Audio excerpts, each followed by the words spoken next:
Om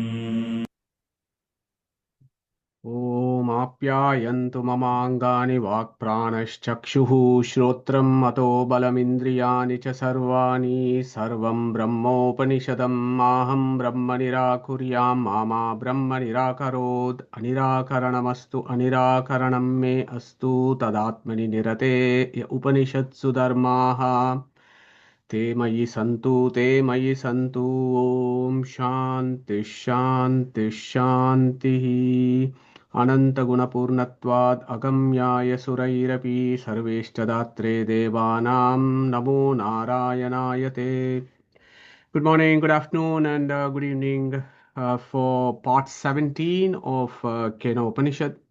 We are making pretty good progress. Before we dive into today's satsang, let's think about all the rishis: Chaturmukha Brahma, Sadashiva, Parvati, Talavakara Rishi, and all the acharyas who've given the bhashyas. Devatas, Vishnu, Hrishikesha, and particularly for third and fourth Adhyaya, Kapila Namaka Paramatma, Aniruddha and Gayatri Namaka Paramatma. Chandas for the first two Adhyayas, we have done Trishtub, Anushtup, Jagati. And for this third and the fourth Kandas, as we know, it's primarily in prose or Gadya form. So, where were we? We are doing the third Kanda, and hopefully we will cover quite a lot of verses today. So, how did the third Kanda go? We have done 6 verses. Last week we had a good progress. Brahmaha devebhyo vijigye tasyaha brahmano vijaye deva amahiyanta. Ta aikshanta asmakameva ayam vijayo asmakameva ayam mahimeti. तद्देशां विजग्नौ तेभ्योः प्रादुर्बभूव तन्न व्यजानतः किमिदं यक्षमिति ते अग्निरब्रुवन् जातवेदा एतद्विजानीहि इति किमिदं यक्षमिति ततेति तद् अभ्यद्रवत् तम् अभ्यवदत् को असीति अग्निर्वा अहमस्मि इति अब्रवीत् जातवेदा वा अहमस्मि इति तस्मिन् त्वयि किं वीर्यमिति अपीदं सर्वं दहेयं यदिदं पृथिव्यामिति तस्मै तृणं निददाव्येतद् दहेति तद् उपप्रेयाय सर्वजवेन तन्न शशाक दग्धुं स तत एव निववृते नैतद् अशकं विज्ञातुं यदेतद् यक्षमिति. So those were the 6 verses that we did in the last satsang, which actually captures the whole incident. We have done the background to this, and we know that there are these key Abhimani Devatas who come in this particular incident. And the first one, the guy who goes to find out who this Yaksha is our Agni. And we looked at how Agni is, quite a precarious situation. But due to his arrogance and ego, he returns back without knowing who this Yaksha is. Okay, so at that point, we also understood about the concept of Parashukla in Vedic philosophy. Okay, and this is an important one. So Vishnu, of course, is Gunapurna Doshadura. Lakshmi is also Gunapurna Doshadura, but her Gunapurnatva and Doshaduratva is dependent on Vishnu, and it is lesser compared to Vishnu. And then you have Chaturmukha and Vayu and all the Rijugana Devatas. They are also Parashukla in the sense that they do not have Asura Avesha or Kali Pravesha. Then their concepts, Saraswati, Bharati, and so on. So the second, third, and the fourth rank of the Vedic pantheon can never have Asura Avesha or Kali Pravesha. Vishnu, of course, is an entirely different category altogether. So these guys never have any Asura Avesha, but the Asura Avesha or Kali Pravesha starts from 5th rank downwards in Vedic philosophy.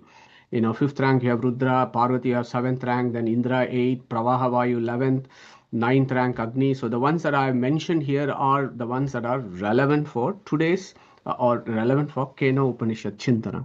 So these guys are prone, and in fact, we also briefly looked at it when we study the Mahabharata in detail. So Mahabharata should be studied from a philosophical perspective, okay, putting Vedas, Brahma Sutras, and Upanishads, everything into that equation, and understand what is it that Mahabharata is telling us, rather than seeing it as just as a story, yeah, or a history. Of course, it's history; it's a itihasa, but the itihasa is there with a lot of philosophy in it, and I would strongly urge all of us, if we are serious about Mahabharata, please use Mahabharata Tatparya Nirnaya of Srimad Acharya to actually understand what is the philosophy of Mahabharata. And when we do that, we will understand that many of these Abhimani Devatas who come down during Mahabharata, they are all prone for Kali Pravesha and Asura Avesha, and they do all sorts of crazy things. Classic example is Ashwatthama, who is Rudra himself. He goes and kills, yeah, Draupadi's kids. Yeah, so we all know that story. So the whole story starts off with the unending war between the Devas and Asuras, which is both relevant for Brahmanda and Pindanda. In one such war that happened in the previous Brahma's tenure, and Brahma secured, that is Chaturmukha, for the victory for the Devatas. Our Brahman, who is Vishnu himself, secured the victory for the Devatas. Okay, so that is where things got a little bit crazy for our devatas at that point. Brahmaha devebhyo vijigye tasyaha brahmano vijaye deva ahamayanta. So although the victory that was secured by the devatas against the asuras was actually secured by Brahman himself, okay, although that was the situation, the devatas thought otherwise, and they became very egoistic and arrogant, saying that Ta eva asmakam eva ayam vijayo asmakam eva mahimeti. We are the ones, we won over the war against the asuras, and we are the ones who deserve all the glories. Okay. Tadda esham vijagno, our Paramatma, who is an Antaryamin, was witnessing all these that the Devatas were thinking about, and he understood that the Devatas have got ego and ignorance. Okay. So at that point, Tebhyaha, to help the Devatas, what did he do? Pradurbhava. He appeared there in that situation where the Devatas were having a congregation and talking about stuff. He appeared there as a yaksha. So he appeared in that area as a yaksha. Okay, but these devatas, tanna vyajanata. So these guys, the devatas who were there, Indra downwards, they looked at this yaksha, but they could not understand who he was. Kim idam yakshamiti, they did not know who he was. Okay, here is an important concept here that I want to bring here. So what is the Upanishad saying? Upanishad is very clearly saying, Tebhyaha pradurbhabuva. So this Brahman, for the benefit of devatas, pradurbhabuva, he appears. Okay. So again, clear verses from the Upanishad saying that Brahman is not Nirakara. He is not some formless, zero entity. He is Sakara. But trans-empirical entity, he is Sakara. So in this instance, Brahman appeared as a Yaksha. So you could say he took an avatar as Yaksha there. Okay, in the form of an Yaksha, Brahman appeared. So he is not a Nirakara. Brahman is Sakara, but Jnanananda Swarupa. This Yaksha's form and the Vishnu's form and Brahman's form are one and the same. Okay, so think about that. Brahman is not Nirakara, but Sakara. Okay. So what happened at that point? Our friend so all these devatas deliberated. Who is this guy? He looks amazing, but rather mysterious. Why don't we just go and find out who he is? And all the devatas deliberated, and they decided to send our friend Agni to go and find out who this yaksha was. Why was Agni sent? And there is a philosophy behind this. If you go to Aitareya Brahmanam, Agnirvai Devanam Avamo Vishnuhu Paramaha Tad Antarena Sarva Anyata Devataha. Sarva Anya Devata. So this Aitareya Upanishad Aitareya Brahmanam is very clear, talking about the Vedic pantheon. Okay, there are some folks who think that everybody is the same. Yeah, that is their problem. But Vedas are very clear. Agnirvai Devanam Avamo. Avamo means low. Vishnuhu Paramaha, the highest. Okay. Paramaha tad antarena sarva anya devataha. Okay, in between this Agni and Vishnu are all the other devatas who are the main characters in this particular incident. So then we all remembered last time what happened. Te Agnir Abruvan Jataveda Yetad Vijani Te Kim Idam Yakshamiti Tateti Tad Abhyadravat Tam Abhyavadat Ko Asiti Agnirva Ahamasmi Iti Abravit Jataveda Ahamasmi Iti Tasmin Tvayi Kim Viryamiti Api Sarvam Daheyam Yadidam Prativyamiti. So all these beautiful verses. So essentially capturing the ego and the arrogance that is kind of plaguing our Agni when he goes to Yaksha. Okay. So two words I just want to pick up from last week. Ko Asiti, who are you? Yeah, again, we thought about this. Our gurus point this out. Look at this word, ko-asiti, comes again and again here. Ko-asiti, who are you? Self-realization. Okay. Unless we have self-realization, we are never ever going to have God realization. That is one key point there. And then last week, GVG, pointed out a very interesting set of words. Tasmin twai. Okay, so it looks like tasmin in you, twai in you. So it looks like there is a repetition here, and we had some discussion about what that could mean. GVG was also mentioning perhaps it means Jiva and Paramatma and so on. So GVG, I did a bit of a reference searching here to understand what is the tasmin and twai here. So I went into Bananji's exposition on this. So tasmin, there is in such, twai, in you. Okay, so that is how Bananji kind of brings it up as to how to understand tasmin and twai in this equation. So hope that's helpful. In such, in you, what is the strength or what is the special characteristics that you have? And our friend Agni said what? Sarvam daheyam. I can burn everything in this universe. Yadidam prithiviyamisi. Prithvi there is not just earth. Prithvi means vistara, that which is so big. Okay, universe. So our Agni can burn anything. So at that point, what happened? Our Yaksha said, Tasmai Trunam Nidadav Etad Daheti. So our Yaksha said, go and burn this particular blade of gas. And Agni was again, showing his his ego and arrogance. He ran with full of confidence and tried to, burn this blade of gas, and nothing happened. Despite all the efforts, the blade of gas just did not burn. Okay, Tena vina trunamapi na chalati, and we discussed this last time. So that is where we left.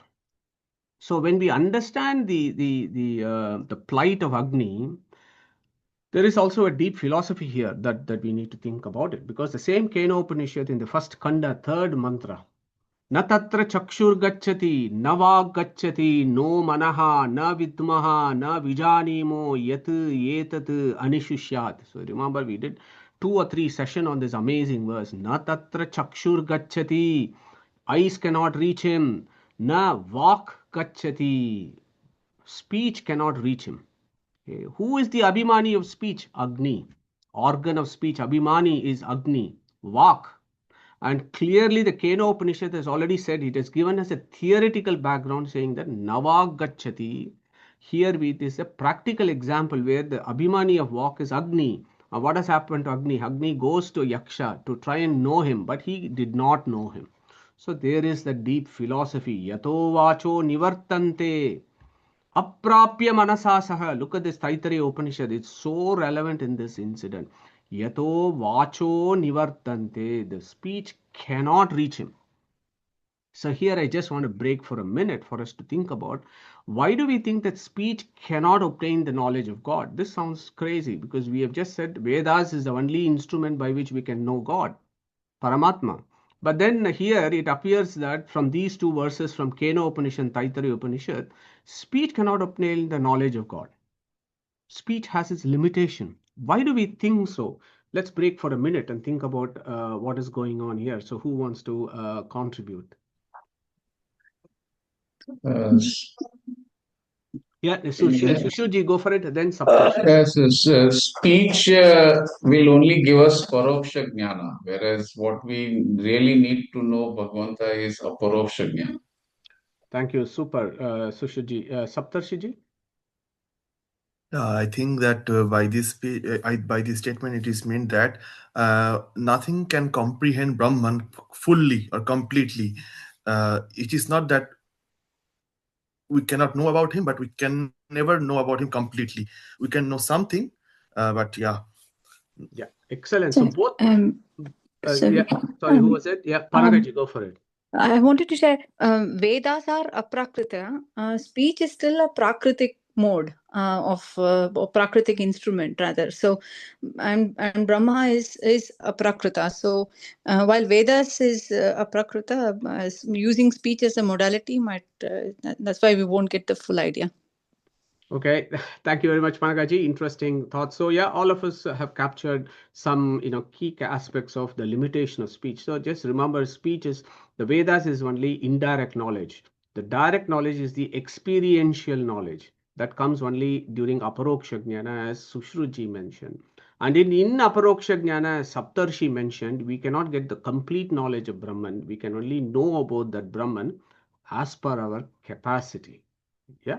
So yeah, thank you very much for that. So Agni's plight in this incident actually reminds us. It gives a practical example of what our Chaturmukha had taught Sadashiva in the third verse. Natatra chakshur gacchati navagacchati. Okay. So having done about this Agni's plight, then what happened? Agni came back, right? And he again, he again displayed his great ego. He said, "No, no, I came back, but I can't. I don't. I couldn't do anything." What did he say? Tata eva nivavrute na etad ashakam vijnatam yadetad yakshamiti. He went back to the devatas and said, "Look, I don't know who this guy is. There's some strange thing there. I don't know who he is." Agni did not have the humility to go and actually fall at the feet of Yaksha and say, "Forgive me for my arrogance. Who are you?" He didn't do that. He just walked back and said, "You know what? I don't know. I don't know who this guy is." So the Devatas then again had further deliberation and discussion. Okay, what do we do here? Atavayurabruvan Vayav etad vijanihi te kim etad yakshamiti tateti. So they approach, all the Devatas approached Vayu. Okay, so here we understood who that Vayu is. Again, prakarana or contextual relevance is very, very, very important when we read the Upanishads and the Vedas. Just don't pluck and say, "Oh, Vayu, Vayu means it must be our Mukhya Vayu." No, Mukhya Vayu is the third rank. He never gets Asura Vesha or Kalipravesha, as we have just learned a few minutes ago. So it has to be the 49 Maruts, who are also called Vayus in the Vedic philosophy. There are 49 Marut Ganas, Devatas. Okay. So there we have to first think about the guy called Aham Prana. There is another guy called Pravaha Vayu. So this is for those of for all of us in the satsang who are always interested to get to the granular details of what's happening here rather than skimming the surface. So we have to think about Aham Prana or Pravaha Vayu or the 49 other Marudganas. So that is where the Vedic pantheon becomes very interesting. So the 49 other Marudganas are the 18th rank. Agni is the 15th rank, and we have excluded these 47 because Agni himself, who is 15th rank, was not able to find out Yaksha. So the other 47 who are on the 18th rank below Agni, there is no way in which they're going to find who this Yaksha is. So it is none of the other 47. So we have to, by exclusion, come to these two guys, either Aham Prana or Pravaha Vayu. Now there again our gurus teach us that Aham Prana is only involved in Pindanda in the breathing aspect, but he doesn't blow outside. It is the Pravaha Vayu who is the 11th rank, who is a Bhuta Vayu as well as the Nasikya Vayu. Bhuta Vayu means wind blowing in atmosphere, and Nasikya Vayu is wind going through our nostrils. So by that exclusion and a beautiful deduction, we understand that the guy who is being mentioned here, Atavayum Abruvan. So these devatas approach Pravahavayu. Okay, so they approached Pravahavayu. So after Agni is 15, Pravahavayu is 11. Okay, so they approach somebody who is higher than Agni, okay, who is in the 11th rank. So then after Agni returned, then the Devatas told Pravahavayu, Vayur Abruvan, Vayu Yetad Vijanihi iti. Okay, Vayu, go and find out who this Yaksha is, who this thing is. Yetad Vijanihi, go and find out. Yeah, Yetad Vijanihi it is. This identify, find out who. Kim Yetad Yakshamati. Who is this Yaksham that Agni could not get a good knowledge about him? Can you go and find out who this Yaksha is? Okay, so the Devatas call this Pravahavayu as Vayu. Okay, again praising him. They didn't say, "Hey, Pravahavayu, go." No, they said, "Hey, Vayu, go and find out." Okay, so in that language, the Devatas are again, we did this last week, right? If somebody approaches and asks us something, we suddenly feel very important. We think we must be really big. That is why they are coming and asking us for a favor or a doubt and so on. These are all various symptoms of ego that we should watch very carefully. The Devatas call him as Vayu. Okay, so I just want to break here. Etymology of Vayu, it gives us an opportunity to think about what Vayu actually means. This Vayu, Prana comes everywhere in the Upanishads and in the Samhita portions of the Vedas. Okay, so it must be a very important word. So let's break for a minute to think about the etymology of Vayu. We did this very briefly last week. So any one of us want to share their thoughts on who Vayu might be? What is the etymology of Vayu? Vaya bandhane. Va is strength and aya is knowledge. Beautiful. Pratibhaji, anybody else? So what is Vaya Bandhane, Pratibhaji? Just clarify for all of us. I know as Vaya is strength and aya is knowledge. Vaya bandhane is the one who pervades or he puts this bandhan. I'm not very clear to tell that. No problem, Pratibhaji. We'll come to it. Anybody else wants to come in quickly about who this Vayu is? No problem. So I made a list of the etymology of Vayu for our contemplation today. So as Pratibhaji very rightly said, Va, Aya and U, strength and knowledge. U, Utkrishta, the highest form of strength and knowledge is Vayu. Vaya Bandhane, the one that holds the universe and the planetary systems together. Remember Vayu Kurma and Vishnu Kurma. And then Sutra. Okay, so Sutre Manigana Iva in that Gita verse, that Sutra, and if you are a pure Vedist, you will actually interpret that Sutra in various ways because you have to go to Brihadaranyaka Upanishad. There is a discussion about Sutram. Who is this Sutram? There is a discussion between Yagnavalkya and the rishis. And Vayurvai Sutram. Yagnavalkya says that Vayurvai Sutram. So you put that in. So Sutre Manigana Iva is now Vayu holds it, but he is under the control of Vishnu who ultimately holds it. So Vayabandhane. Vayatiti iti Vayuhu. Okay. Vayatiti, similar meaning, that which holds the universe together. Va plus Ayus. Ayus. Va means knowledge. Ayus means life, our longevity. He who gives us our longevity. Vati iti Vayuhu, the one that moves everywhere. Vagatau, the one that moves everywhere.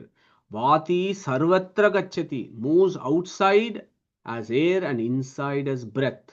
Okay, so these are all some of the etymologies of Vayu. And again, when we say Vayu, we need to think about all this. That this Abhimani Devata, this big guy, this Riju, he does all this.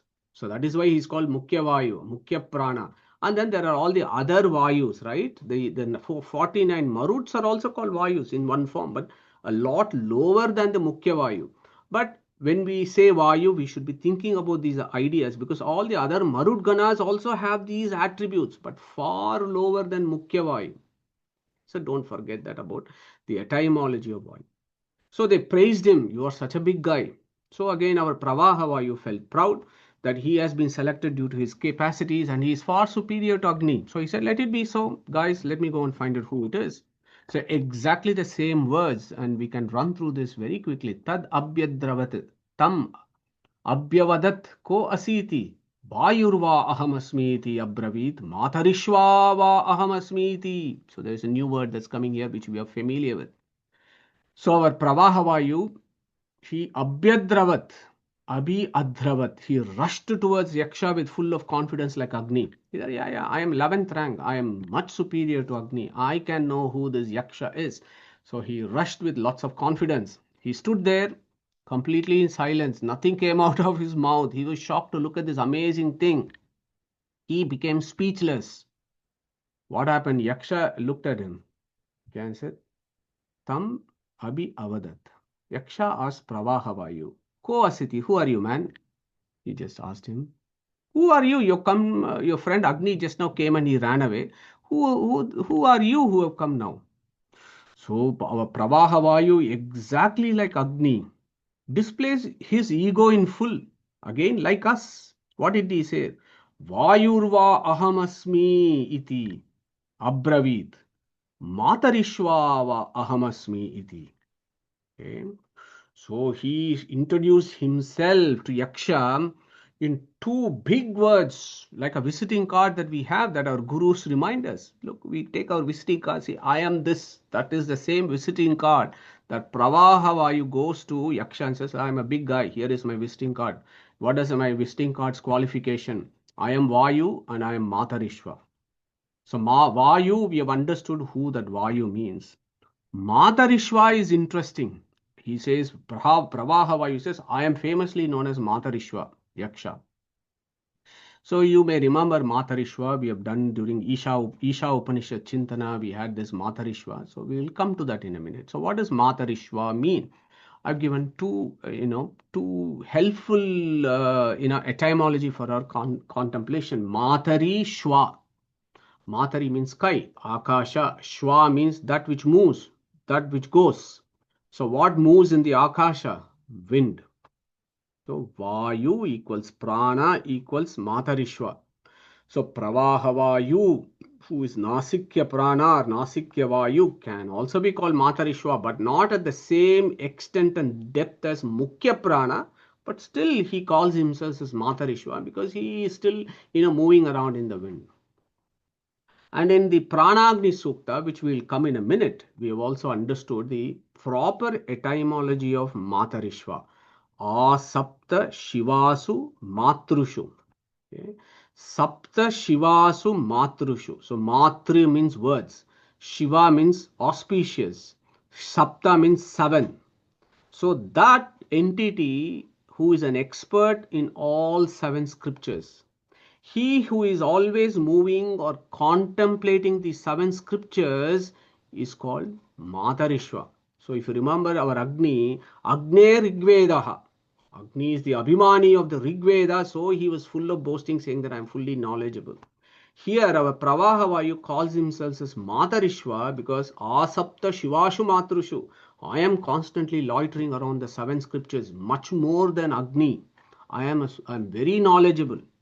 That is what I am known as. I am well known as Matarishwa. I am well known as Vayu, says our Pravaha Vayu to Yaksha. So again, Yaksha at that point, exactly similar verses. Yaksha says, Tasmin Twayi Kim Viryamiti. In such in you who is boasting like this, what kind of power do you have? What are you capable of doing? Hey Pravaha Vayu, you call yourself as Vayu and Matarishwa. What kind of power do you have, mate? What can you do? Yaksha challenges our Pravaha Vayu. So here it is interesting because this Vayu is very, very powerful. He is more powerful than fire, water and earth because he can dry them all out. If air blows, fire can be blown out. The things in earth can fly away. Water can be dried. So he is much powerful than the other 3. Okay. So that is also quite relevant as to why our Pravaha Vayu comes and why he is claiming what he is claiming, that he is much bigger than the others. Apidam sarvam adadhiya yadidam prithivyaamiti. So Pravaha Vayu is saying, Yaksha, don't underestimate me. I can do any damn thing. I can blow everything like fire, water and earth. I can blow it. Yeah. And he says, Apidam sarvam adadiya. I can blow, pluck, throw, dry all this down. Yadidam prithivyamiti. Whatever is there on earth, everywhere, I can blow this with my strength. That is what I am capable of doing. And you are saying, Tasmin tvayi kim viryamiti. Apidam sarvam adadiya yadidam prithivyamiti, says our Pravaha Vayu. Again, a display of arrogance by Pravaha Vayu. He says, I can do everything. Like us. Okay. So immediately, what did our Yaksha say? Exactly like what he said, what he told Agni. Tasmai trinam nidadav etad adatsveti. Okay. Tasmai to Pravaha Vayu. Trinam nidadavadat sveti. A blade of grass was kept in front of Pravaha Vayu by Yaksha. Blow this. Blow this, Yaksha. Pravaha Vayu, Yaksha said. Blow this blade of grass. Okay. Tasmai trinam nidadav etad adat sveti. There it was daheti. He said, Agni, daheti, burn this. Now Yaksha says, blow this. What happened to him? So our Pravahavayu, exactly like Agni, full of ego again, and again said, this is nothing, let me blow it. So he tried. Tad upapreyaya sarva javena. He pounced on this immediately to that grass and started applying his power and capacity, initially less, then more, then maximum effort. Sarva javena. Applying all his power and capacity, he tried to blow this blade of grass. Tat na shashakam adhatum. Shashakadhatum. Tanna shashaka dhatum. He did not succeed to blow that blade of grass. Okay. What happened to Agni happened to Pravahavayu as well. So what happened to Pravahavayu? Exactly the story of Agni. Sa tata eva nivabrute. Okay, Sa tata eva nivabrute. He just returned. He did not bow to Yaksha and said, forgive my arrogance and ego. I did not understand who you are. Please, sir, can you tell me who you are so that I can go back to the Devatas and explain to them? No, he didn't say that. He just rushed back, okay, with ego because he felt insulted. He thought somehow he got some insult. Somebody was putting him down, and that some ego pricked. So he just returned. Sa tata eva nivarabrute. And went to the devatas and said, Na ashakum yetad, na ashakam vijnatam yadetad yakshamiti. Guys, I don't know who this guy is. Okay, I was not able to understand this puzzle. Who it is, this yaksham? I don't know. Okay, I couldn't find out. Na etad ashakam vijnatum yat etad yaksham iti.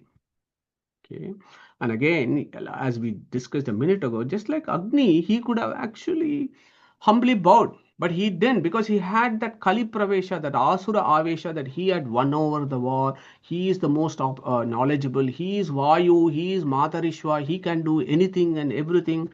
He could not even blow a blade of grass. Tena vina trunamapi na chalati.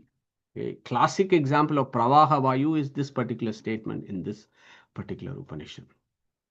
Okay, so this is interesting. So the story per se is interesting. Yes, it reminds us of the arrogance and ego of these devatas because of Kali Pravesha, Asura Avesha, which happens to all of us also.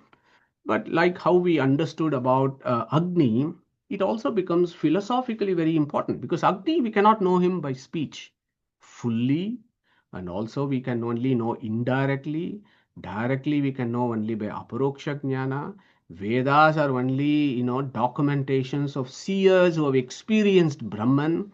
We have not experienced Brahman, for which we are reassured that the rishis have had that experience, but it is our own journey that we have to make the journey and have that experiential knowledge. This is the fundamental truth of all scriptures. Yeah, that language has a huge limitation. What about Pravahavayu? So when we think about Pravahavayu, as you said, he is Bhutavayu and Nasikyavayu. Bhutavayu is that which blows outside. Nasikyavayu is that blows inside. Pranayama, that meditation that we do with breathing in and out. In one aspect, if you think about Pravahavayu, you indirectly think about the meditation. Yeah, so you sit down and Krishna has explained, you sit down, do this and that. So let's say we sit down, no knowledge of what we are doing, no guru mukha, no advice from the scriptures, no advice from the gurus. We just say, okay, I will meditate and know who this Brahman is, who is inside me. It cannot happen. Okay, and it's very, very clear. We cannot know him by mere meditation without symbols. Just sitting in a corner and doing focusing on our breathing maybe will relax us.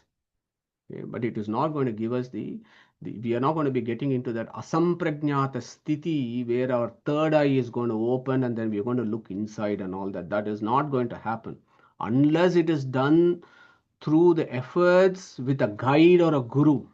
Okay? Without a guide or a guru, if anybody sits bare meditation, it is only relaxation. There are a lot of yoga, clubs out there that do this.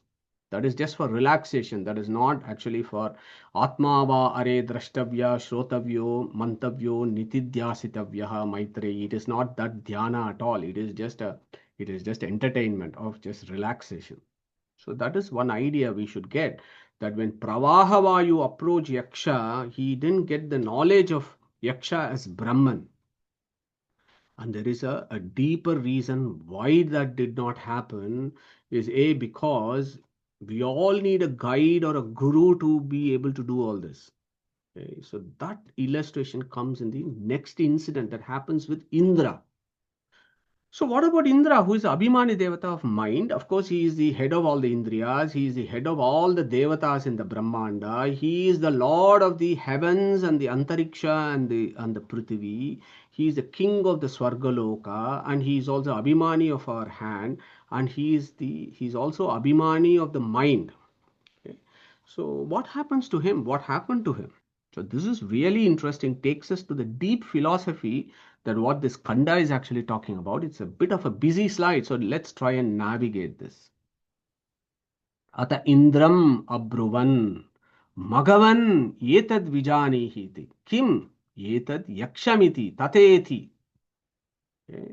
So let's look at the first line and the Devatas. All the Devatas, Agni, Kama, Pravahavayu, they all now requesting Indra. So then, Atha Indram Abruvan, after Agni returned, after Pravahavayu returned without knowing about Brahman, then the other Devatas told Indra. Okay. What did they tell him? Atha Indram Abruvan, Magavan, Etad Vijanihi. Okay. Very interesting. Some new points for us to learn here. So one is we need to know, so as how we understood who Vayu is, who Matarishwa is, okay, who Jataveda is from the previous verses. Similarly, we have to understand who Indra, what is the etymology of Indra? Why is Indra called Magavan? Okay, look at this word, very important, Magavan. Okay. Indra has got two names, Indra and Magavan. Okay. So we need to understand who Indra actually is. And again, we all know Indra is not a name, it is a post, right? It is a post of category of souls in the 8th rank of the Vedic pantheon. And with every Manvantara, these folks change. But the rank is the same. They'll all be called Indras, but different jivas will occupy that post in every Manvantara. So that is what is Indra. Indra is a post, not actually a name. But if you have to understand what that Indra actually means, you have to go to Aitareya Upanishad. Very, very beautiful. Again, prompted and reminded by our acharyas and gurus that when Indra is there, please think about higher etymology of Indra. What does that mean? So this is a new concept for us as to who Indra actually is. Tasmad idandro nama idandro havai nama tam idandram santam indram iti achakshate parokshena paroksha priya ivahi devaha paroksha priya ivahi devaha. Okay, very beautiful words in Aitareya Upanishad actually tells us what is Indra. Idandram, the shortened version of Idandram is Indra. Idandra, Idamdra, yeah, Dra, Dravati. Yeah, Idamdra is Indra. Idam means this, Dravati means perceives. Idandra means the knower of all. Okay, beautiful etymology. That's why our Samskrita is an amazing language because it's fully etymological. And when we break it open, we understand who this Indra is. Idandram. And Aitareya talks about it so well. Tasmad idandro nama idandro havai nama tam idandram santam indram iti achakshate. Okay. Which of course we'll tackle next year. So the etymology of Indra is he who knows everything.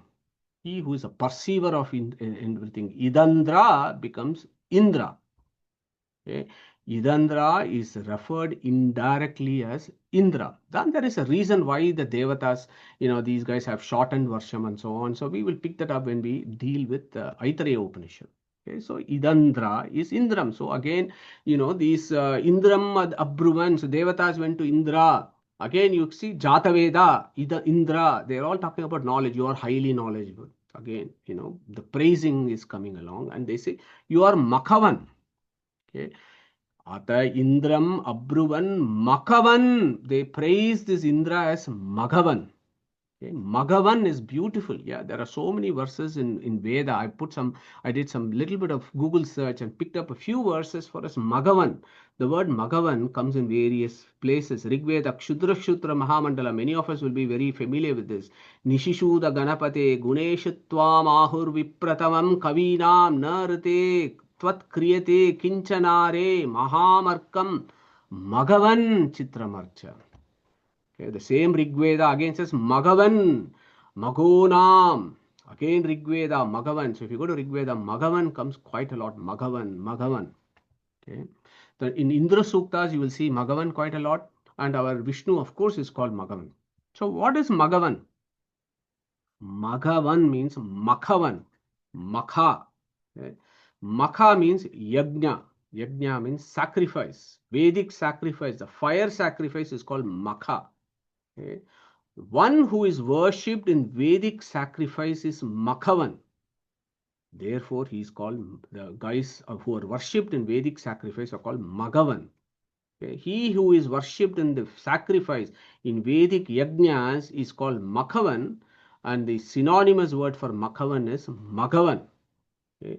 Among all the sacrifices, the most important yaga in Vedic sacrifice is Soma Yaga. Okay. Read about Soma Yaga. In the Soma Yaga, the primary ahuti that is given is Indraya Swaha. Okay. So Agnihotra will have various, will have Agnaye Swaha, Prajapataye Swaha. Soma Yaga will have Indraya Swaha.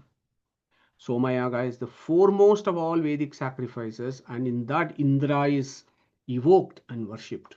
Okay. Indraya Swaha. So, if we understood that, then we understand why the Devatas call this Indra as Magavan, worshipped in the Soma Yaga. He is knowledgeable among all the Devatas below him. He is the king of all the riches of the Swarga. So they ask Indra, please can you go? So very interesting. Yeah. So think about Magavan, Indra, new meanings, new etymology of Magavan and Indra. Think about it. We'll tackle all this in the new year when we do Aitareya Upanishad. Okay. So what did the Devatas do? Hey Makavan, hey Magavan, please go and identify Yad Vijanihi, Etad Vijanihi, Kim Etad Yakshamiti. Please go and find out who this Yaksha is. And of course, our Indra is also known for his pride. Yeah. And so many places you will know this Indra doing these things. He also felt very proud that he has been selected due to his capacity like us. So he said, Tateti, let it be so. And Indra said, okay, guys, I'll go and find out who this Yaksham is. Okay. This is where it gets very interesting, because for Agni and Pravahavayu, they go and stand in front of Yaksham and so on. So this is exactly what our Indra did. Okay. Tad Abhyadravat. Okay. Indra rushed towards Yaksha, but something totally different happened here. Okay. Ata Indram Abruvan Magavan Etad Vijanihi Kim Etad Yakshamiti Tateti Tad Abhyadravat Tasmat Thirodate. That's what our Chaturmukha informs Sadashiva of that incident that happened in the previous Brahmakalpa. He said when Indra went there, okay, he rushed towards Yaksha to find out who this Yaksha is. From Indra's side, Tasmad. From Indra's side, Tasmad va yetasmad akashaha. That Tasmad also means Akasha. From Akasha, from that Akasha where Yaksha was there. From Indra's side, Thirodate, Yaksha disappeared. He did not stand there and said, "Oh, ko asiti, kim viryamiti, twayi, what can you do?" Nothing of that sort. Yaksha just disappeared from there. Okay? So the question is, why did Yaksha disappear when Indra went there to find out who this Yaksham is? Yaksha just disappeared. So anybody who wants to tell us why that might have happened when I just take a couple of sips of water, who is going to tell us or have some ideas as to why did Yaksha disappear? Because a kind of guru is needed. So that's why Parvati is going to come now. Beautiful, GVG. Absolutely spot on. Sorry, do we have anybody else wanted to come in? No. Okay. Yeah, Thank you. same thing. Same thing. Same thing. Neetaji. Parvati, yeah, he went to get Parvati. He was ranked seventh above. Yeah, in the Beautiful, Neetaji. Both GVG and Neetaji got perfect answer. And that is why knowing Vedic pantheon, understanding and reading the Vedas properly become interesting. Otherwise, you will never understand what has happened here. Indra's ego should be removed only through a guru. Okay. Only through a guru, knowledge should be given. Never forget this. We may want to open a book and do a bedtime reading. We will never get the knowledge that we are seeking. We need a Guru Mukha. Krishna said this so much. Shvetashvatara Upanishad says this so much. Guru is essential. Who is Indra's Guru? Parvati. This is very beautiful. And there was a question here. Why? That both Neetaji and GVG answered so beautifully. So Vedic pantheon.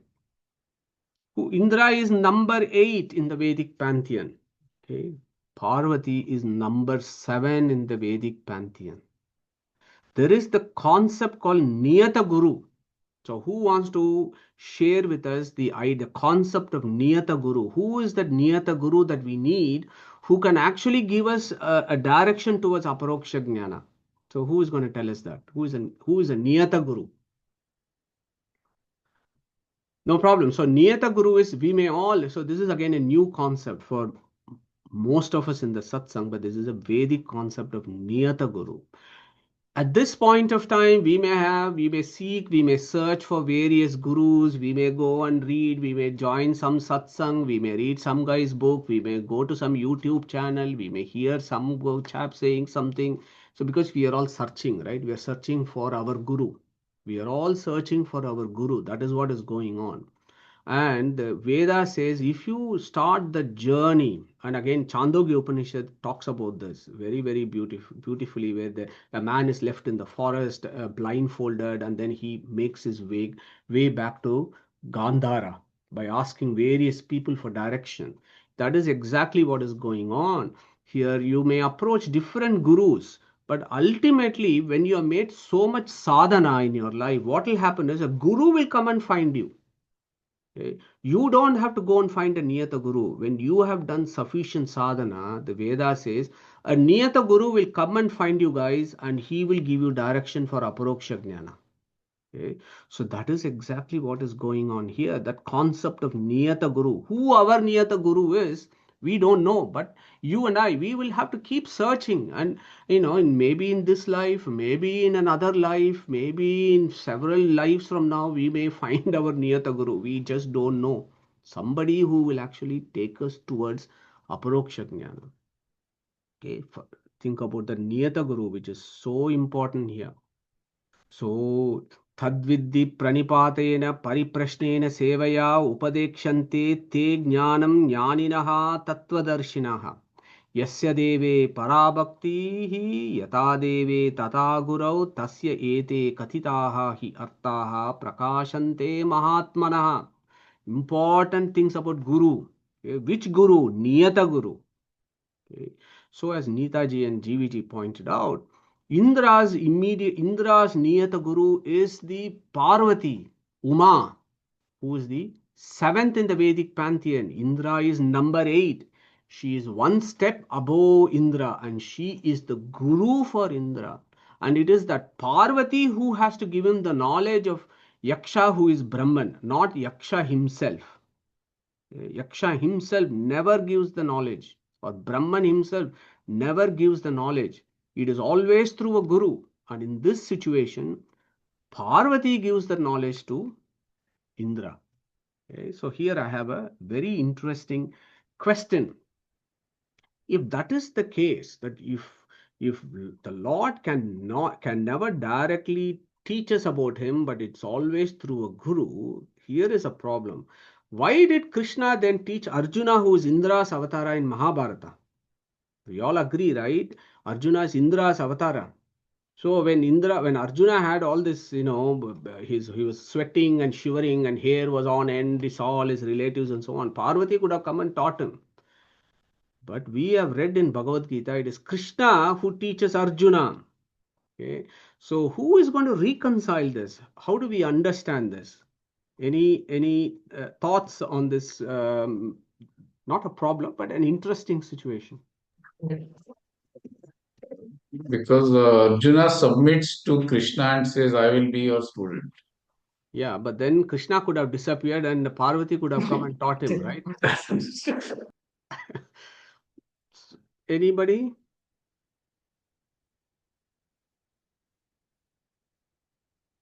So, can we think in this way that, for example, in this case of what is the incident mentioned in Kena Upanishad, Indra is not aware about the Yaksha's real identity. Okay, and that's why it is the Niyata Guru who is helping him to find it out. But in the case in Mahabharata, the Krishna was there in somehow real, and he accepted because Indian God is the Parama Guru, and he was there, and Krishna just surrendered to him. And that's why maybe because he is aware and he just surrendered there and he got the knowledge. Like he is just lucky. He kind of lucky, we can say. he got lucky. Yeah, interesting. Anybody else? Okay, no problem. So I will go to the next slide. Go. Can I have a go? Yes, Devalji, go for it. I mean, all the Pandavas and Karna are born with a blessing, isn't it, from Kunti? So there is a higher blessing. So I think that's why Krishna comes and Parvati can't come. If this is the... Yeah, interesting thoughts, Devalji, Saptarshiji and Sushruji. So here is a different perspective of that in the next slide. Okay, it also explains the sequence in which. So Vinutaji, go for it. So you're muted, I think. So we'll wait for Vinutaji to unmute. Think about the various shankas that were blown in the first chapter of Mahabharata. So Sushnitaji, go for it. I've given you a clue. I think it's because of Kapidwaja that was there. Absolutely the right answer. I'll come to that later. But Vinutaji, you had raised your hands. Do you want to come in if you're unmuted? Okay, no problem. So I think Vinutaji has got an IT problem. Absolutely the right answer. Okay, Vishnu's immediate gurus are the Rujus. Okay, think about this. Okay. It is another perspective. You may agree, you may not disagree, but this is the state of play that goes on in the Vedic system. When we take the Vedantic, when we read the Gita with the perspective of the Vedas, and there is a question there where all the shankas were being blown. What was the sequence? Neetaji, do you want to remind us what was the sequence of the shanka as recited as told in chapter 1? Shri Krishna first, then Arjuna, then Bhima, then Yudhishthira, then Nakula Sahadeva. So yeah, so there is a question asked. Bhima is Riju, he is Vayu. He should have gone first because he is number 3 rank. Arjuna is number 8. The other fellows are fine. Yudhishthira is Yama, who is number 12. Nakula Sagadeva is 18, and so on. So Ashwini twins. So that Vedic pantheon, even that Shankanada, there is a Vedic pantheon sequence there. But then there is a question is, Bhima should have blown the Shanka immediately after Krishna, but why did Arjuna blow the Shanka? So the answer there is in that picture itself. Because what is happening there in the chariot, there is a flag with Hanumanta in it. Yeah. Hanumanta is what? Vayu. He is a Riju. He is number 3. So he is already there making noise. And then after that only our Arjuna and so comes. Exactly the same thing. So you may want to think about this. Yes, Krishna is giving instructions to Arjuna. Okay. Indra is number 8 in Vedic pantheon. Krishna is number 1. Will number 1 directly teach number 8? Will he not be, is Indra, does Indra have the yogyata to have the teaching directly from Krishna? Think about all this. Our Hanumanta is there. So there is one view that the perspective there is Krishna, you may think he's teaching Arjuna, but he's actually reciting the Bhagavad Gita in the presence of Kapidwaja, Hanumanta, who is Ruju, Vayu, Rujugana Devata. And if you look at this everywhere in the system, okay, in the Vedas, everywhere, this is what is going on. Janmadhyasya yato anvayaditaratashtarteshu abhignah swarat tene brahma hrudayadi kavaye. Okay, our Vishnu teaches Chaturmukha Brahma. His dear Chaturmukha Brahma he teaches. Hayagriva Namaka Paramatma teaches only Chaturmukha Brahma. Krishna teaches only Chaturmukha Brahma. Hanumanta gets taught from Rama. Bhima Priksho Vipuhu Pituma Nityashaye Dvitiyam Ashapta Shivashu Matrushu gets teachings from Krishna. Purna Prajna Dashapramati gets taught by Vedavyasa, who is Vishnu's avatar. So wherever you look in the scriptures, Rujugana Devata's immediate guru is Vishnu himself. Whereas for all others, there will always be something in that equation. We just need to search for it. We can reconnect. Yes, we agree, as Saptarshi did. Arjuna got lucky here because there was the flag with Hanumanta there. So he had the chance of listening to what Krishna was saying. Okay, so that those are all some of the interesting twists that I hope you will be able to appreciate as to how our Shastras have evolved.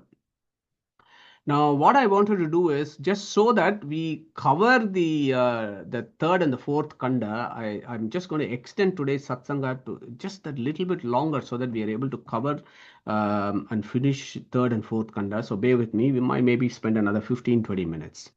Okay. Madhuji, when you are in this previous slide, just wanted to kind of add one thing. You did say that, but then just to kind of for clarity. So when this incident comes where in Mahabharata, where kind of Bhima for Saugandhikartham, right? He goes to fetch the flower for Draupadi and then meets the Hanumanta. So at that time, all that incident happens. But at the end, the Hanumanta says that I will be present in the flag of Arjuna, amplifying whatever Arjuna does. Yeah. Okay. So here, what does it amplifying means? So when you said that when Arjuna blew the conch, even though he in the order wise, that does not quite right because Bhima comes next. But the Hanumanta was already there. He is amplifying it. So that means he also contributed to the amplification of the sound. That is one thing. The other one is to as a Jnanakarya, right? And the other ones. So even when Krishna teaches, but Hanumanta is there in that one, giving even more internal clarity to Arjuna by giving him that one. So that amplification happens in many forms and multiple folds. Yeah. So beautiful. That is Beautiful, GVG. Great interpretation of that. So thank you very much. So yeah, very, very, apt and timely that you came in with those ideas. So yeah, think about all this because that Vedic pantheon not to be underestimated. You have to bring it, and when you look at our scriptures carefully, you will find all those answers. Satasminneva akashe striyam ajagama Bahushobhamanam umam haimavatim tam ho vachakim yetadyakshamiti is the very next verse. Okay. Tasmat tirodate. What happened? As soon as Yaksha disappeared, Parvati appeared there. And who is this Parvati? The Chaturmukha is talking about Parvati. Amazing verse. Sa tasmin eva akashe. Sa tasmin eva akashe. Striyam ajagama. Okay. Saha. Lord in Yaksha's form. Tasmin eva akashe. In the same sky where he disappeared. Striyam ajagama. Striyam, a female form, a person, a woman. Ajagama. Ajagayamasa. He brought. Okay. So Yaksha disappeared. Parvati was brought there. That is one way of looking at it. Ajagama. And our gurus tell us Ajagama has various ways of looking at it. Ajagama, Ajagayamasa becomes Ajagama. He brought. Whom did he bring? Parvati. Or you can say Satasminneva Akashe Striyam Ajagama. That Indra, in the same sky where Akasha or Yaksha was seen, a female form, a woman, Ajagama, came across. So in that sky, instead of Yaksha, Indra saw Parvati there. Okay. And the background to why Parvati appeared there is, of course, as GVG mentioned and Neetaji mentioned, and we need to have all that background as to why Parvati came and then link it up in other areas and understand this properly. And this Parvati is not an ordinary individual. She is ranked number 7, higher than Indra. Indra changes in every Manvantara, whereas Parvati's change only in every tenure of the Brahmakalpa is done. Okay. So how is this person celebrated? This Parvati, Bahushobhamanam. She is very beautiful, lustrous. Bahushobha. Bahushobhamanam. Umam. Chaturmukha says she is Umam. Very beautiful, lustrous. Umam. Haimavatim. So many adjectives, everything is etymological, right? Uma, I want to focus on Uma. Uma is not an ordinary word. Many of us will know people with the name Uma. Do we all know what Uma actually means? Think about Om. Akara, Ukara, Makara, Rigveda, Yajurveda, Samaveda. Just take this A and put it on the other side. It becomes Uma. Okay. So there goes your answer about why this Parvati is called Uma. She's Abhimani of speech, Veda. She's Abhimani of the speech, not the organ of speech. She's the Abhimani of the speech itself. She is the highest knowledgeable person. Uma, Abhimani of speech. Om becomes Uma. U plus Ma. U stands for Ugra. Ugra is a name for Shiva. Shiva's wealth, Shiva's consort, Shiva's partner is Parvati. That is why she is called Uma. U plus Na. Ma. Manam Jnanam. Knowledge. Utkrishta. Highest knowledge she's got. Much higher than Indra. Indra's Niyata Guru. She knows Akara, Ukara, Makara.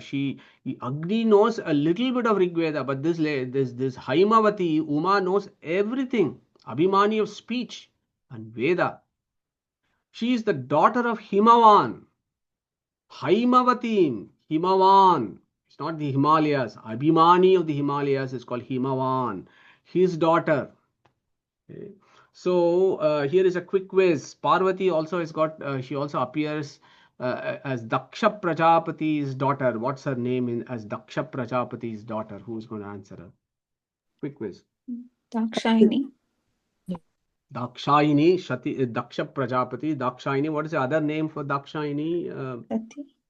Sati. Sati. Very good. Great stuff. Answer. Excellent. So, Haimavati, daughter of Himavan. That is why she is called Gauri. Yeah, Gauri Shankar. Think about all that. One who wears gold ornaments. Okay, Haima means gold. So gold, knowledge, very lustrous. You can full of wealth. You can think about so many things. So the Upanishad celebrates Uma so much. Abhimani of speech. She is the one who came there. Okay, so here is another quiz. Who are the other Abhimanis of the Vedas that we know of? Who is going to tell us? Parvati or Uma is the first above Indra, but there are lots of other Devatas who are also Abhimanis of the Vedas, which we should never forget. So who are the other Abhimanis? Quick quiz. Saraswati, Bharati. I mean, even before them, Garuda. Yeah. Thank you. Yes, I agreed. So Yeah, Saraswati, Bharati, and Lakshmi, and of course Garuda, Sesha. The Garuda comes, who is the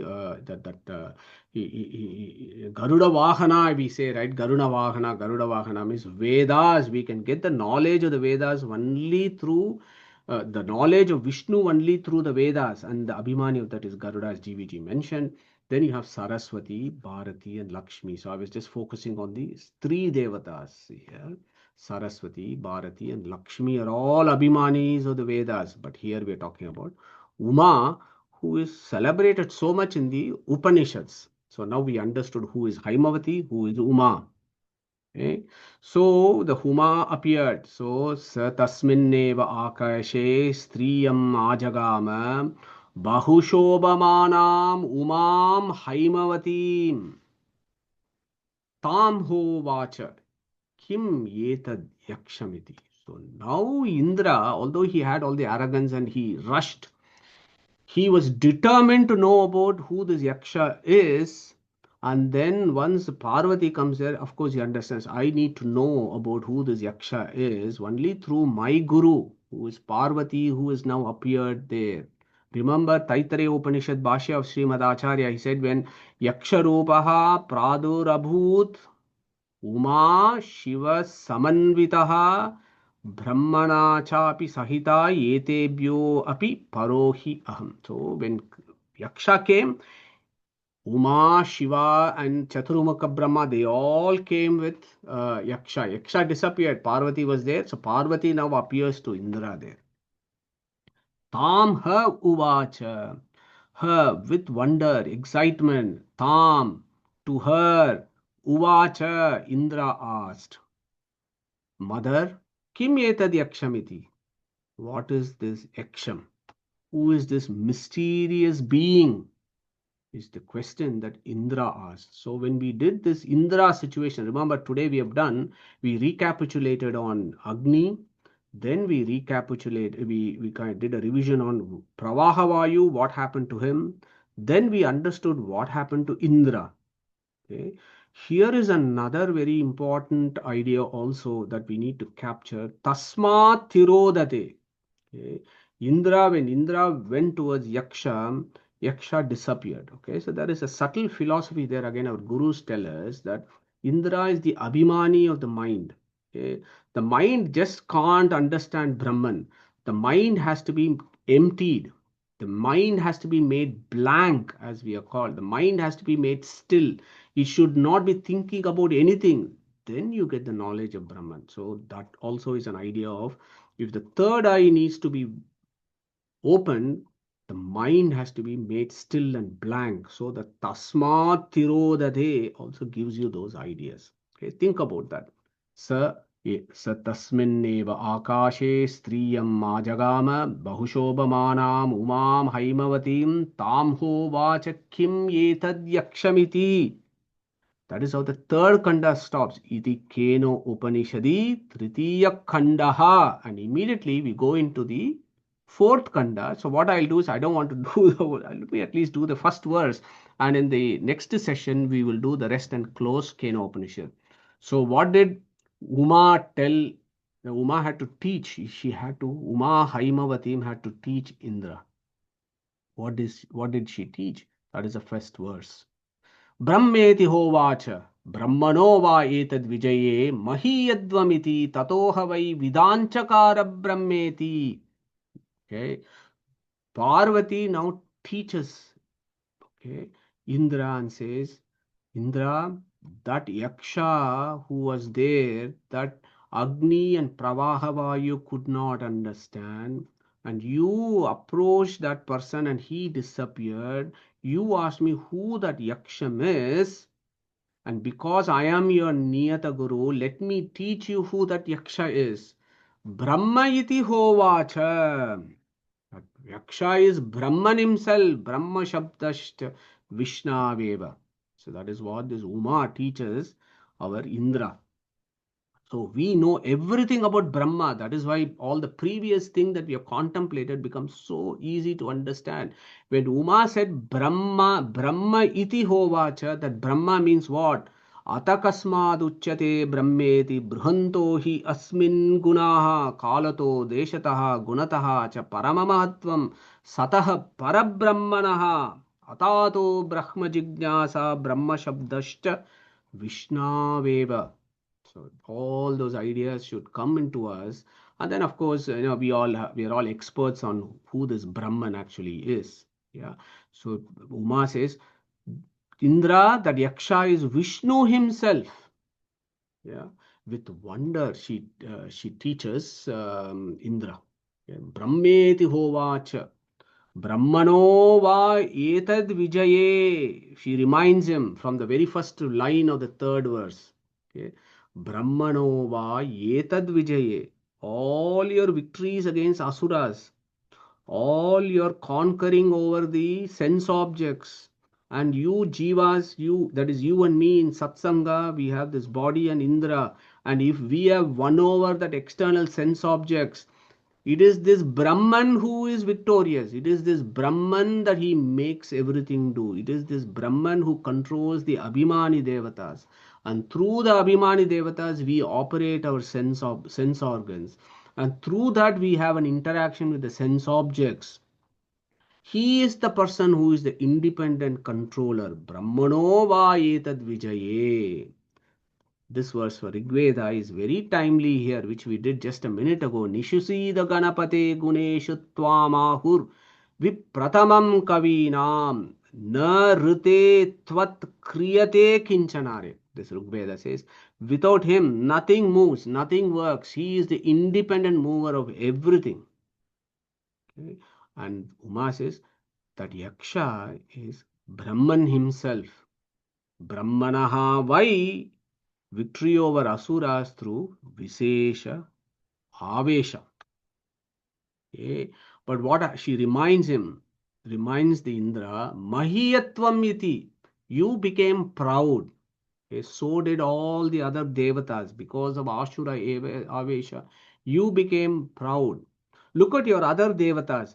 They did not see it. Yeah, this is very interesting. So when they all approach Yaksha, they did not see that Yaksha was right in front of them. He was right in front of Agni, right in front of Pravaha Vayu. But still these guys, although the Yaksha was in front of them, they did not know him. They did not see it. Though they saw it. But your situation is different. Okay? You saw it without seeing it. You went there, Yaksha disappeared, Parvati appeared. Parvati thought about that Yaksha as Brahman. Yeah. Tatohi eva vidanchakara brahmeti. So what happened to Indra? Indra learnt about this Brahman through his Niyata Guru. Okay. Tataha eva, from Parvati only. You can know aparoksha, you can get aparoksha jnana only through an upadesha of your Niyata Guru. Okay. Who our Niyata Guru for us in the satsang, God knows, but we have to do our effort. Keep studying, doing satsanga, discuss, contemplate, and so on. And in some life, we may get our Niyata Guru who will come and find us. We don't have to go in search of Niyata Guru. He will come and find us and give us the direction. Okay. From his Niyata Guru, Indra, Vidanchakara, he understood who this Brahma is. And he understood that this Brahman is Vishnu. This Yaksha who had appeared there was Vishnu himself. So from his Niyata Guru, Indra understood everything about this Vishnu, this Brahman. Then he returns back to the rest of the Devatas and he goes and imparts the knowledge that he has learned to other Devatas. Okay. So we will pick those ideas in the next satsang, that is the 18th session of Kena Upanishad, and by sheer coincidence, it so happens that the Kena Upanishad finishes off with saying you need to know about 18 things. There are 18 scriptures that you need to know this Vishnu, who is number 18, and it finishes, and we will finish that on the 18th satsang of Kena Upanishad. Okay. What did Indra do? How did he go about? What did he tell his friends and everything else? is really, really, really interesting, because this section of the Upanishad categorically talks about Devata Taratamya, the Vedic pantheon. तस्माद्वा येते देवाः अतितरामिव अन्यान् देवान् यद् अग्निर्वायोरिन्द्रस्ते हि एनद् नेदिष्टं पस्प्रशुः हि एनद् प्रथमो विदाञ्चकार ब्रह्मेति, and it goes on. Okay, so that is why Srimad Acharya's philosophy is Tattva Jnana, it's a Tattvavada. It is as it is in the Upanishad, not making up some hypothesis. What Srimad Acharya has done is given us what the Upanishad says, not coming up with some ideas in your head and coming up with a hypothesis. This Pustaka and Mastaka becomes very, very important. In Tattvavada, it is what the Pustaka is saying. But there are other schools where they come up with a hypothesis and try and fit the Vedas into that, which in my view has to be completely rejected if we are very serious about Vedic studies. Because that is what Srimad Acharya has done. In the following verses that the Keno Upanishad talks, it clearly talks about what is happening to all these devatas, the Taratamya, and how it is operating and so on. That Chaturmukha Brahma of this Kalpa is now teaching Sadashiva. So we have finished off with this Parvati and Indra's incident. Now Chaturmukha says, mate, this is what happened in the Brahma Kalpa. This is how the situation is. This is how the knowledge of Brahman is, and so on. He explains. Okay. So we'll pick that up in the next satsang. And of course, as I said before, Keno Upanishad is Gayatri Chintana. It is just Gayatri. Okay, and we will pick up on Gayatri during the first half, and then do the Samanvaya with regards to the various words and lines that come in the Keno Upanishad, and close off next week. Okay, so on that note, thank you very much for contributing to a very interactive session. Krishna Pranamastu. We can take up any questions if we may have at this point. So let me look into the chat forum. There was something in the chat. So that is Vinuta ji saying, very nice. Arjuna is Indra with Narasimha, who Nara himself is Sesha with Vayu and Narayana Avesha. Thank you very much, Vinuta ji. Thank you very much. Excellent points. Anything else? Super. So if we don't have any further questions, Saptarshi ji, go for it. So I have a question regarding that. In this case, Indra got the knowledge of Brahman from Parvati, who is his Niyata Guru, and now we can assume that once he goes back to the Agni and Vayu and tell them about what the knowledge he has gained. And as Vayu and Agni, they got the vision of the Brahman. So can we say that somehow here Vayu and Agni are a bit fortunate because they have seen the Brahman, and now they got the knowledge of Brahman as well. But in the case of Indra, he only gained the knowledge, but he could not gain the view of the Brahman here. Yeah, interesting perspective, Saptarshidi. I don't know if anybody else wants to come here. So this is very similar to, even Duryodhana saw Krishna in Dwapara Yuga, but that doesn't mean he had Aparoksha Jnana. Yeah. And maybe we were also there when Krishna was there. Maybe some of us were in the Mahabharata battle. I don't know. So we might have seen Krishna, but still we don't get the Aparoksha Jnana. Yeah, sorry, somebody had unmuted. Yeah. Yeah, namaskaram, Madhusudan ji. Yeah, go for it. Yeah, go for it. Yeah. Yeah, so Saptarishi ji, this is very interesting. It's like, think about it. If somebody was able to rush into Tirupati temple and by hook or crook get a darshana of Sri Venkateshwara, and then there was another person who stood in line in the appropriate way and then had a instruction about Venkateshwara, who would be the more fortunate, right? So this person who got the darshana got a physical form thought process, did not process what he was seeing or what she was saying.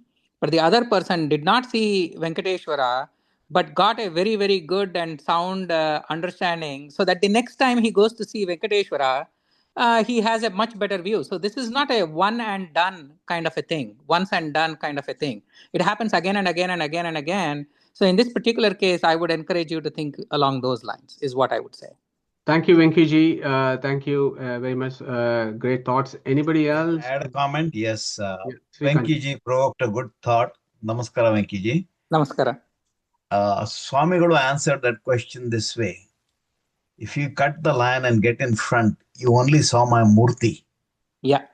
If you walk the hill and sweated it out, you really see me, got my darshan. Yeah. That one way to look at it. Thank you, Krishna Arpanamastu. Thank you so much. Yeah. Well, this is just a recap from Bhagavad Gita. Avajananti Mamuda Manusham Tanuvakshitam.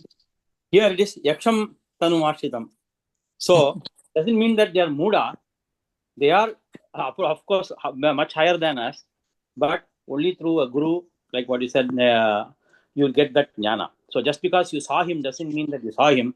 It has your third eye has to get opened by somebody, or some help should be given there. That's all. Thank you.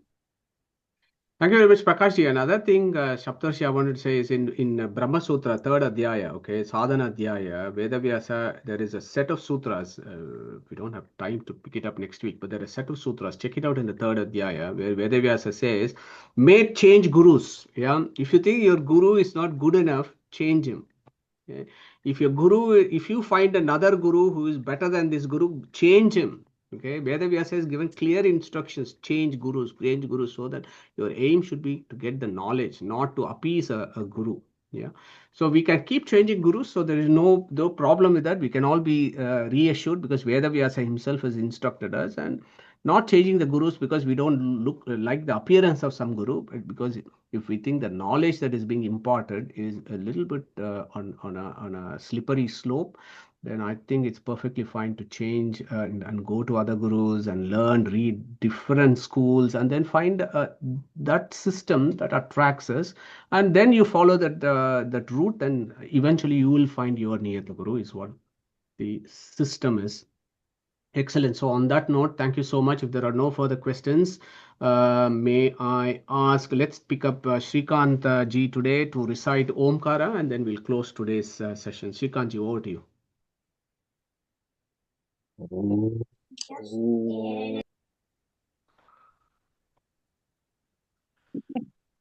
Great. Thank you very much, Srikant ji, and take care, everyone. Look forward to 18th session next Sunday. Take care and stay safe. Hare Krishna.